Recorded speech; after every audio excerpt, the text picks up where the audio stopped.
प्रधानमंत्री नरेंद्र मोदी के वो 10 बड़े झूठ जिनके बारे में आप जानकर हैरान रह जाएंगे। पहला झूठ, विदेश से वापस काला धन लाना और हर एक को 15 लाख रुपए देना।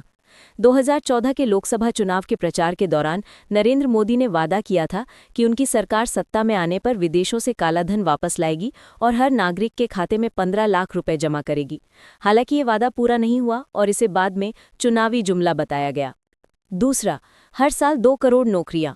2014 में ये भी वादा किया गया था कि हर साल 2 करोड़ नौकरियां पैदा की जाएंगी, लेकिन ये वादा भी पूरा नहीं हुआ और बेरोजगारी दर में वृद्धि हुई। तीसरा, किसानों की आय दोगुनी करना।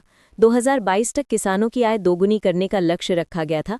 हालांकि सरकार ने लक्ष्य को पूरा करने में विफलता स्वीकार की और किसान अभी भी एमएसपी की कानूनी गारंटी की मांग कर रहे हैं।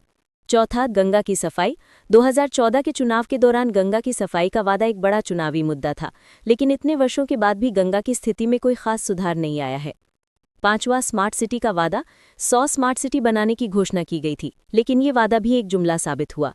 छठा, 2022 तक सबको पक्का घर। हाउसिंग फॉर ऑल के तहत 2022 तक सभी को पक्का घर देने का वादा किया गया था, लेकिन ये लक्ष्य भी पूरा नहीं हो पाया। सातवां, अर्थव्यवस्था को $5 ट्रिलियन तक पहुंचाना। 2024 तक भारत की अर्थव्यवस्था को $5 ट्रिलियन तक पहुंचाने का लक्ष्य रखा गया था, जिसे बाद में आगे बढ़ा दिया गया। आठवां, नोटबंदी का उद्देश्य।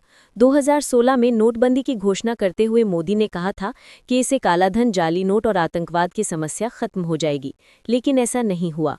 नौवां, महंगाई कम करने का वादा। लेकिन डीजल और गैस के दाम तो आसमान छू रहे हैं। देश के कई हिस्सों में सब्जियां और खाने पीने की चीजें अभी भी महंगी बनी हुई हैं। सरकार के महंगाई कम करने के दावे और वादे भी झूठे साबित हुए हैं। 10वां, चीन को लेकर झूठ। चीन द्वारा घुसपैठ के सवाल पर नरेंद्र मोदी ने हमेशा कहा, कोई घुसा नहीं है।